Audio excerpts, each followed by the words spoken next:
मैं सच्ची कहानियाँ सुनाना पसंद करता हूँ, झूठ बोलने से बचता हूँ। मैं आपको 3-4 छोटी छोटी कहानियाँ सुना रहा हूँ। ये सारी कहानियाँ सच्ची हैं, 1-1% सच्ची हैं, पर मैं किसी का नाम नहीं लूँगा। जिनकी कहानी है उनका नाम नहीं लूँगा, उनकी प्राइवेसी का मामला है। पर हाँ, सच्ची कहानियाँ हैं। अच्छी बात है कि इन कहानियों के किरदार हम लोग नहीं बने, ईश्वर करे हम कभी ना बने, लेकिन कहानियाँ सच्ची हैं। जब मैं दिल्ली आया था 1990 में, मैं हरियाणा के एक शहर से, भिवानी से दिल्ली आया था पढ़ने के लिए। मेरे ड्रीम कॉलेज में हंसराज भी एक था, पर मेरा संयुक्त से मेरा एडमिशन जाकिर हुसैन में हुआ। मेरे अंक ठीक थे, यहाँ हो सकता था, पर मैं तो नई दिल्ली स्टेशन पे उतरा, बाहर निकला, पता लगा वहीं एक कॉलेज है, वहीं एडमिशन ले लिया मैंने। तो लोगों ने कहा कि यार कैंपस बड़ा अच्छा होता है। मैंने कहा क्या फ़र्क पड़ता है, कॉलेज होता है, छड्डो, यही छड्डो में सिखाने आया हूँ आप लोगों को। ठीक है, स्टेशन से निकले वहीं कॉलेज है, मैंने घर जाना होगा तो आराम से कॉलेज से निकल जाएंगे, क्या रखा कैंपस में। पर मेरा एक दोस्त जो मेरे साथ ही आया था उसी शहर से, उसने एडमिशन हंसराज कॉलेज में लिया।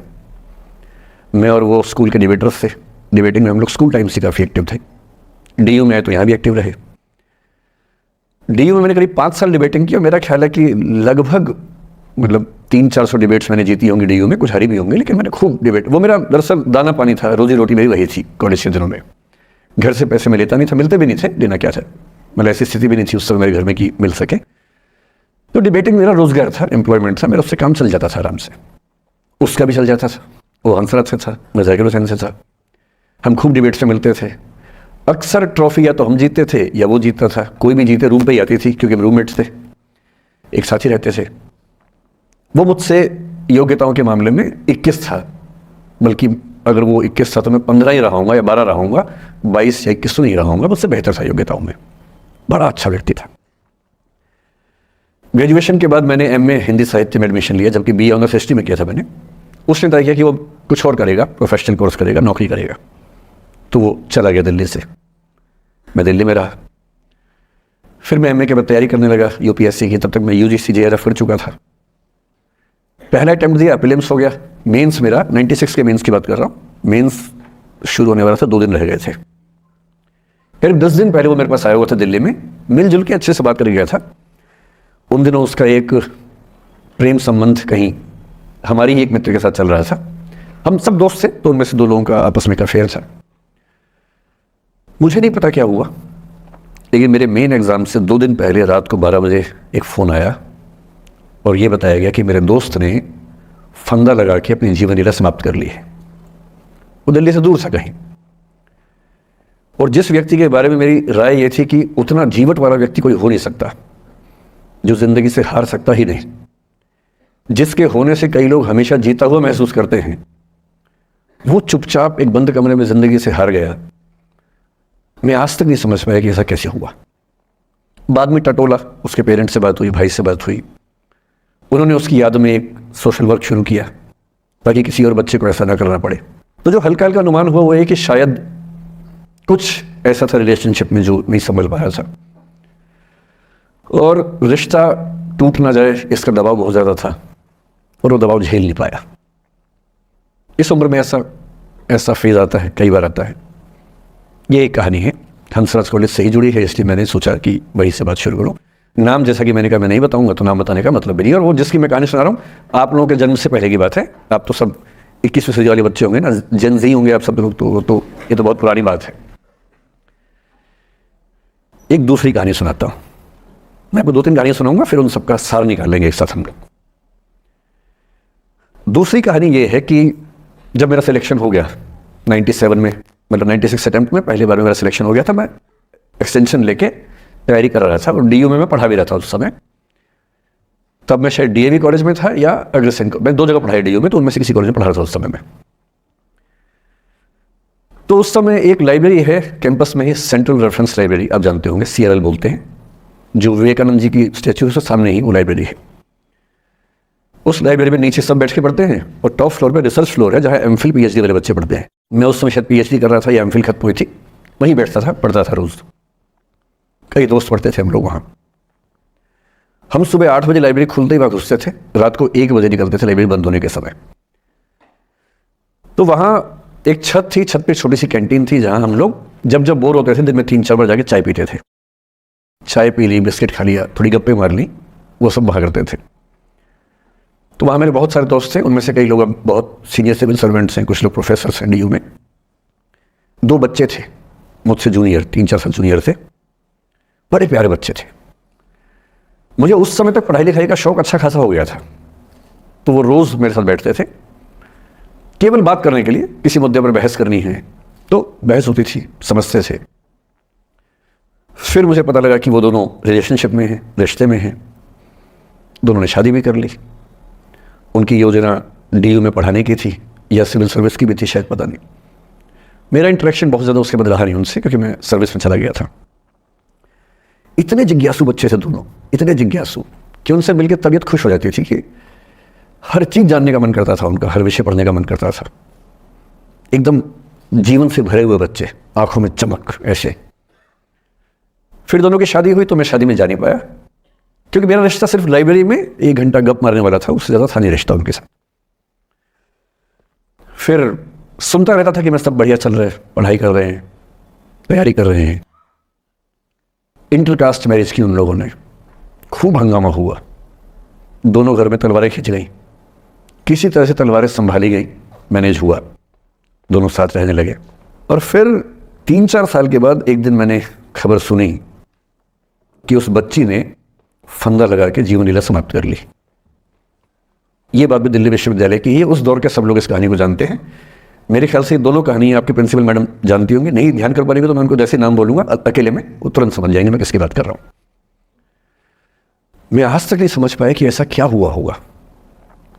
तो बाद में अनुमान जो हुआ वो ये, इंटरकास्ट मैरिज, परिवार का दबाव, समाज का दबाव, आपस के दबाव, टॉक्सिक रिलेशनशिप, अंत में उस दबाव को न झेल पाना और जीवन समाप्त कर देना, ये हुआ। ये 2 घटनाएं हैं। एक तीसरी घटना यह है कि दिल्ली में आज से 25 साल पहले घटना घटी। आप लोग तो बस पैदा हुए होंगे, घुटनों में चल रहे होंगे, या उससे 5-7 साल पहले की बात रही होगी। ये घटना दिल्ली के सब सीनियर लोग जानते हैं, जिनकी उम्र 35-40 साल है वो सब जानते हैं इस घटना को। मोबाइल फ़ोन में वीडियो नया नया आया था उस समय। अब तो आपके हर फ़ोन में वीडियो है, अब तो सामने भी है, ताकि आप वैसा वाला मुंह बना के सेल्फी खिंचवा सके। पाउट बोलते हैं ना, मैं उसको देसी भाषा में सूअर जैसा मुंह बोलता हूँ, और वैसा ही बनता भी है, क्यूट सा सूअर जैसा मुंह बना के लोग सेल्फी खिंचवाते हैं, उसको बोलते हैं पाउट। तब तो कैमरा फ़ोन में पहली बार आया था, तब लोग अभ्यस्त नहीं थे। अब जैसे आप लोग कितने अभ्यस्त होंगे, हम भी होने लग गए। अब हम किसी से बात करते हैं तो हम ये एज्यूम करके चलते हैं कि उसने फ़ोन में कुछ ना कुछ ऑन कर रखा होगा, या तो आवाज़ रिकॉर्ड करेगा या वीडियो बनाएगा। तुम कितने केयरफुल होकर बोलते हैं, कितने कॉन्शियस रहते हैं। और सर्विलांस सोसाइटी की सबसे बुरी बात यह है कि हम हमेशा चौकन्ने रहते हैं, हम सहज हो ही नहीं पाते। सहज रूप से 2 लोग बात कर लें, हो ही नहीं पाता। तो मैं तो अपने ऑफिस में कई बार ऐसा करता हूं, जब हम 3-4 लोग बैठते हैं इनफॉर्मल बातचीत के लिए, हम सब अपना अपना फ़ोन कमरे के बाहर छोड़ के आ जाते हैं, फिर 2 घंटे बात करते हैं, इस भय से मुक्त होके कि कहीं कोई रिकॉर्ड तो नहीं कर रहा। ये हालत है आज की। उस ज़माने में तो फ़ोन थे। मोबाइल फ़ोन आया था भारत में लगभग 1995 के आसपास पहली बार। बड़ा महंगा था, 16 रुपये प्रति मिनट इनकमिंग, 16 रुपये प्रति मिनट आउटगोइंग, ये रेट से उस समय। और फ़ोन वो थे जिनसे आप कील भी ठोक सकते हैं, वैसे वाले फ़ोन थे, बटन वाले फ़ोन थे, नोकिया एक कंपनी थी, उसके फ़ोन हुआ करते थे। उसके 4-5 साल के बाद क्या हुआ, पहली बार किसी कंपनी ने फ़ोन में कैमरा लगा दिया। ये बात उस समय के लोग नहीं समझते थे। जब भी नई तकनीक आती है उसको समझने में टाइम लगता है। जो पहले समझते हैं फ़ायदा उठा लेते हैं, जो थोड़ा लेट समझते हैं वो उसका नुकसान उठाते हैं। उस समय दिल्ली के एक प्रसिद्ध स्कूल में 11वीं-12वीं क्लास के 2 बच्चों में आपस में कोई रिलेशनशिप रही होगी। वो दोनों किसी ऐसी सिचुएशन में थे जो सिचुएशन बहुत ही प्राइवेट किस्म की थी, बहुत निजी किस्म की थी, जिसको पब्लिक नहीं कर सकते। कुछ फिजिकल रिलेशनशिप जैसा मामला था। उस दुष्ट लड़के ने लड़कों के इतिहास को कलंकित, लड़कों का इतिहास वैसे भी कलंकित ज़्यादा है, उसे और कलंकित करते हुए उस पूरे सिचुएशन का वीडियो बना लिया। ऐसे मामलों में दुर्भाग्य है, मैं लड़का हूं इसलिए लड़के पवित्र थोड़ा ना हो जाएंगे, लड़का है इतिहास कलंकित तो है, उसका वीडियो बना लिया और दुष्टता का चरम स्तर निभाते हुए वो वीडियो अपने एक दोस्त को शेयर कर दिया। ये कहे कि किसी और को दिखाना मत, जैसा कि होता है अफवाहों की दुनिया में। हर अफवाह एक व्यक्ति एक को ही बताता है, ये कह के किसी और को मत बताना, और अगला व्यक्ति भी अगले को यही कह के बोलता है किसी और को मत बताना, और इस तरह से पूरे शहर को खबर होती है और सबको लगता है कि सिर्फ मुझे पता है। वो वीडियो फैल गया। नए नए फ़ोन आए थे, पर वो फ़ोन कम लोगों के पास थे, कैमरे वाले फ़ोन। तो फ़ोन से कितना फैलता, ज़्यादा नहीं फैला। लेकिन उस समय दिल्ली की एक कुख्यात मार्केट हुआ करती थी, पालिका बाज़ार, अभी भी है, पर तब वो कुछ और कामों के लिए कुख्यात हुआ करती थी। अब तो कपड़े मिलते हैं, तब कपड़ों के साथ कई चीज़ें और मिलती थी वहाँ। जैसे गंदी फिल्मों की सीडी चाहिए हो तो वहाँ मिलती थी, ग्रे मार्केट में, चोरी छिपे। इस वीडियो को सीडी में कन्वर्ट करके लोगों ने वहाँ से खरीदा, लाखों करोड़ों की संख्या में। नए नए टेलीविज़न चैनल प्राइवेट आए थे, और प्राइवेट टीवी चैनल को खबरों की भूख इतनी होती है कि वो खबर के लिए जान दे सकता है और जान ले भी सकता है किसी की। 24 घंटे इस खबर पे, इस चीज़ पर खबरें चल रही थी सारे चैनल्स में कि ये वो लड़का है जिसने ऐसा किया, ये वो लड़की है, ये वो स्कूल है, इस स्कूल की प्रिंसिपल से बात करेंगे, इससे बात करेंगे। वो जो बच्ची थी जिसकी इसमें कोई गलती नहीं थी, सिवाय इसके कि वो किसी एक लड़के से प्रेम करती थी, जो कि उस उम्र में बच्चे कर बैठते हैं, इसके लिए बहुत चिल्लपौनी मचानी चाहिए। बच्चों को आप हर बात पे अपराधी नहीं मान सकते। उस बच्चे की गलती सिर्फ इतनी थी कि उसने अपने दोस्त पे भरोसा किया, जो भरोसे के लायक था नहीं। वो नीच किस्म का व्यक्ति था जिसने उस संबंध की गरिमा को समझा नहीं। उस बच्ची के घर के बाहर 24 घंटे न्यूज़ चैनल से कैमरे खड़े रहे। घर से कोई भी निकले, 50 कैमरे पीछे, आप बताइए आपकी बेटी कैसी है, आप बताइए आपकी बहन कैसी है। अंत में उस पिता ने अपनी बच्ची को इस देश से बाहर भेज दिया। उसके कुछ दिन बाद की जो खबर टीवी चैनल से नहीं दिखाई, उसके पिता ने आत्महत्या कर ली। ये तीसरा इंसिडेंस है। ये सारी खबरें सच्ची बता रहा हूं मैं, इनमें से एक भी झूठ नहीं है। झूठी कहानियों से मोटिवेशन दिया जा सकता है, मैं जानता हूं, पर जब सच्ची कहानियां हैं तो मैं झूठ क्यों बोलूं? सारी सच्ची कहानियां बता रहा हूं मैं आपको। एक चौथी कहानी जो आप में से कई लोगों की होगी। मेरा एक स्टूडेंट है, सिविल सर्वेंट है, सीनियर लेवल पे है, करीब 40 साल का है। उसने आज तक शादी नहीं की। क्या उसकी शादी करने की इच्छा नहीं थी? पूरी इच्छा थी। फिर क्यों शादी नहीं की? भाई कुछ लोग तो होते कि शादी करनी ही नहीं, कोई मिशन है। योगी जी है, मोदी जी है, ठीक है, उनका तो मिशन है। ममता जी है, उनका मिशन है। पर जिसका जीवन में ऐसा कोई मिशन नहीं है और जिसको प्रेम करने का मन भी करता हो, वो तो शादी करता है आमतौर पे। उसने शादी क्यों नहीं की जानते हैं? जब वो 25-26 की उम्र में था, जब वो मेरा विद्यार्थी भी था, एक दिन मेरे पास आके बोला कि सर एक बात करना चाहता हूँ। मुझसे मेरे स्टूडेंट्स ऐसी बातें खूब करते हैं पर्सनली आके, अब तो मैं टाइम कम दे पाता हूँ, पहले तो ये सब होता रहता था क्लास के अलावा। एकदम रोता हुआ आया, आंखों में आंसू भरे हुए बहुत सारे। मैंने क्या हो गया भाई? तो फिर उसने किसी का नाम बताया कि सर वो ही मेरी स्टूडेंट थी, कि सर उसके साथ रिलेशनशिप थी, उसने धोखा दिया है मुझे। अच्छा, धोखा देने वाली कहानी मुझे बहुत अपील नहीं करती। मेरा मानना है कि दोनों पक्षों की गलतियां होती हैं। आप केवल अपने पर्सपेक्टिव से सोच के धोखा करते रहते हैं, ऐसा थोड़ा ना होता है भाई। कुछ तो मजबूरियां रही होंगी, कोई यूं ही बेवफा नहीं होता, कुछ तो वजह होगी ना। आप थोड़ा उसकी वजह, उसका भी तो, उसकी कहानी भी तो सुनिए। और मैं जब दोनों कहानियां सुनता हूं मुझे लगता है कि मामला ग्रे है। आप किसी एक पे उंगली उठा ही नहीं सकते कि इसने ऐसा किया। दोनों की गलतियां होती हैं, ऐसा थोड़ा ना कि एक की होती है। बहरहाल इन भाई साहब को ऐसा लगा कि धोखा हो गया उनके साथ। तो मैंने चलो कोई बात नहीं यार, हो गया तो हो गया, तू नहीं कोई और सही, ऐसा क्या है।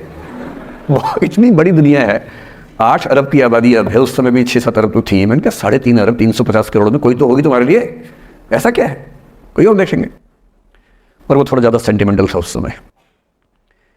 धीरे धीरे पता नहीं उसके मन में क्या बैठ गया, उसके मन में ये बैठा कि दुनिया की सारी लड़कियां धोखेबाज होती हैं। ऐसे मूर्खों की कमी नहीं है दुनिया में, ऐसे बहुत मूर्ख हैं। दर्शन की दुनिया में इसे अवैध सामान्यीकरण कहते हैं, इलिसिट जनरलाइजेशन। इसका मतलब बहुत छोटे सैंपल के बेस पे ये समझ लेना कि ये थियरी पूरे ब्रह्मांड पर लागू होती है। एक लड़की ने धोखा दिया, मान लीजिए धोखा दिया, धोखा इसने दिया कि उसने दिया कि किसी ने दिया, जो भी कहानी हो, एक सैंपल से ये मान लेना कि सब ऐसे होते हैं। और उसके बाद से उसने कम से कम 10 बार कोशिश की, 10 लोगों से मिला, बातचीत की शादी के लिए। डेटिंग तो क्या करेगा 40 की उम्र में, लेकिन हाँ बातचीत करके देखा कि शायद रुचियाँ मिल जाएं, स्वभाव मिल जाए तो शादी के बारे में सोचें। हर बार 3-4-5 मीटिंग के बाद वापस हट जाता है। अब तो मैंने पूछना बंद कर दिया है। जब तक मैं पूछता था, बोलता था कि सर 3-4 मीटिंग के बाद लगता है कि ये भी वैसी ही है। मैंने कहा भूल जाओ भाई, उससे भूल जाओ, बात खत्म हो गई। उसके बच्चे घूम रहे हैं आजकल स्कूल में, अब तुम कम से कम शादी तो कर लो। वो भाई साहब आज तक अकेले हैं, और अब तो बाज़ार में मूल्य भी कम हो गया उनका। अब विकल्प भी ज़्यादा नहीं मिलते हैं, अब जो विकल्प मिल रहे हैं वहाँ उसकी रुचि और कम हो गई है, तो पूरी संभावना है कि वो जीवन अकेले ही गुजरेगा उसका। एक अंतिम एग्जाम्पल देके फिर मैं निष्कर्ष की तरफ बढ़ूंगा।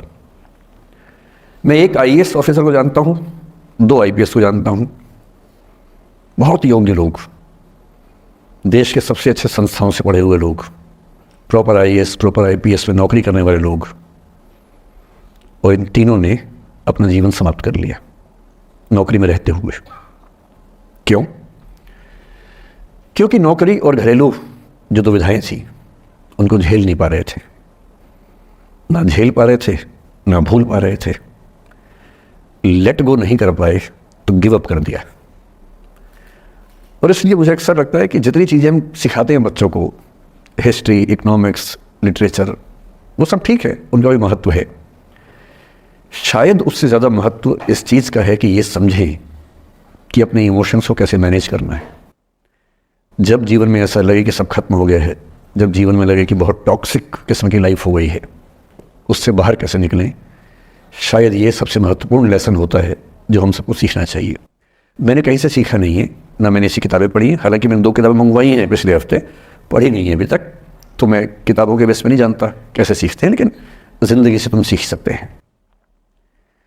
इन कहानियों का सबका एक ही सार है, वजह अलग अलग है।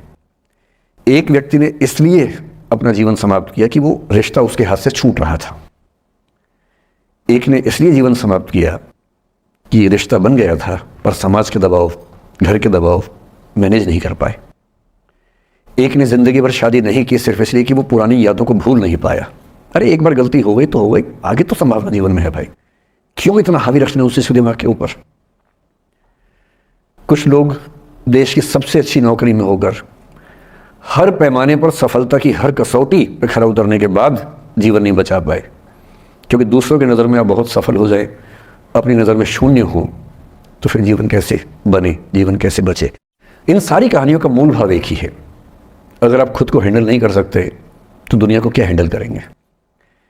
दुनिया को हैंडल करने से पहले खुद को हैंडल करना सीखना पड़ता है, और उसका सबसे आसान जो रामबाण उपाय है उसको बोलते हैं द आर्ट ऑफ लेटिंग गो, जाने दो। वो अफसाना जिसे अंजाम तक लाना ना हो मुमकिन, उसे एक खूबसूरत मोड़ देकर छोड़ना अच्छा। साहिर ने लिखा। प्रेम की दुनिया के बारे में साहिर से अच्छा कौन लिखेगा। तारुफ समझते, तारुफ ना परिचय, इंट्रोडक्शन। कहते तारुफ रोग बन जाए तो उसको भूलना बेहतर। अरे परिचय हुआ किसी से, आपकी भाषा में इंट्रो हुआ, यही बोलते हो ना आप लोग, इंट्रो हो गया, इंट्रो हुआ, दोस्ती हुई, बाद में लगा रहे यार ये तो उल्ट पटांग आदमी है या उल्ट पटांग लड़की है, छोड़ो फिर, ऐसा क्या लोड लेना है। तारुफ रोग बन जाए तो उसको भूलना बेहतर, ताल्लुक बोझ बन जाए तो उसको तोड़ना अच्छा, वो अफसाना जिसे अंजाम तक लाना ना हो मुमकिन, उसे एक खूबसूरत मोड़ देकर छोड़ना अच्छा।